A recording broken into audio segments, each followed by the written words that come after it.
আসসালামু আলাইকুম, কেমন আছেন আপনারা? আজকে আপনাদের সাথে চলে আসলাম নতুন একটা ভিডিও নিয়ে। তো আজকে আমরা আসছি ক্যাফে বহরপুর অ্যান্ড ফুড ভ্যালিতে। তো এখানে আমরা বার্গার টেস্ট করব এবং দিব বার্গারের রিভিউ। তো সাথেই থাকবেন এবং ভিডিওতে লাইক করবেন, কমেন্টস করবেন এবং সাবস্ক্রাইব করবেন এবং আপনার যদি মনে চায় তাহলে শেয়ার দিবেন। Thank you.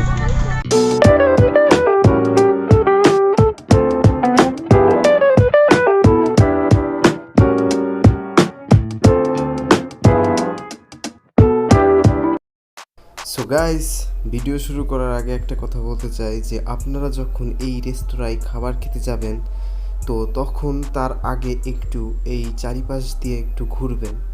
তো চারিপাশ দিয়ে যখন ঘুরবেন তখন আপনাদের খুবই বেশি ভালো লাগবে, কারণ পরিবেশটা জাস্ট ওয়াও, এত সুন্দর এবং এত মন ভালো করে দেওয়া পরিবেশ একমাত্র এখানেই আছে। তো এখান থেকে একটু ঘোরার পরে তারপরে রেস্তোরাঁয় আসবেন, তাহলে দেখবেন আপনাদের ভালো লাগতেছে। ক্যাফে বহরপুর অ্যান্ড ফুড ভ্যালিতে ঢোকার আগে আসলে প্রচুর বৃষ্টি হয়েছিল। তো বৃষ্টি হওয়ার কারণে মানুষজনের চাপ এখানে এখন বর্তমানে খুবই কম, কিন্তু ম্যাক্সিমাম সময় দেখা যায় যে এখানে প্রচুর ভিড় থাকে। তো যাই হোক, ঢুকে যেহেতু গেছি, তো ভিতরে চলে আসছি। তো এখানে আসার পরে দেখা যাচ্ছে যে এখানে একটু ময়লা আছে, তো লোক আসবে পরিষ্কার করবে, তারপরে এখানে বসবো। তো গাইস, এখন বার্গার অর্ডার করছি। তো আমরা যে বার্গারটা অর্ডার করছি সেটা হচ্ছে গ্রিল চিকেন বার্গার। এটার দাম হচ্ছে 109 টাকা, মানে 110 টাকা। তো 110 টাকা বার্গার হিসেবে দেখা যাক বার্গারটা কেমন।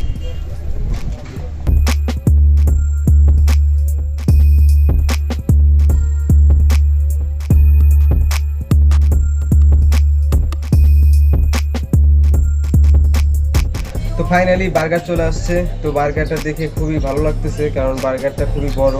তো বার্গারের ভিতরে কি আছে সেটা এখন আপনাদের দেখাবো। তো দেখেন বার্গারের ভিতরে কি আছে। তো গাইস, এই যে হচ্ছে বার্গার। তো বার্গারের মধ্যে হচ্ছে এই যে গ্রিল করে দেওয়া আছে, তো দেখতেই পাচ্ছেন কেমন। তো বার্গারটা এখন খাবো, খেয়ে টেস্ট করব।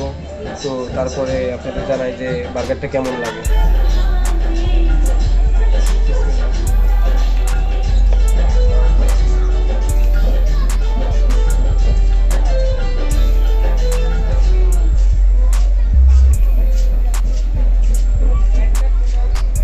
তো গাইস, এখানকার বার্গারটার কথা যদি বলি তো বলবো যে মোটামুটি ঠিক আছে।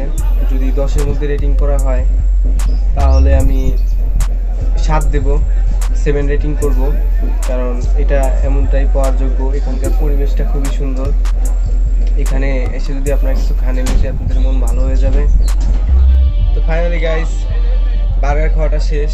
তো আসলে বার্গার সম্পর্কে যদি আমি একটু কিছু কথা বলবো এখন, তো বার্গারটা যদি আর একটু বেশি, চিকেনের পরিমাণটা যদি আর একটু বেশি হইতো, মানে গ্রিলের পরিমাণটা যদি আর একটু বড় হইতো, তাহলে বার্গারের বানের সাথে এটা আরও মিলে যেত, তখন আরও খেতে আরও বেশি ভালো লাগতো।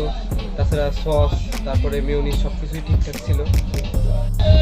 সো গাইস, আজকের মতন আমার ভিডিও এখানে শেষ করছি।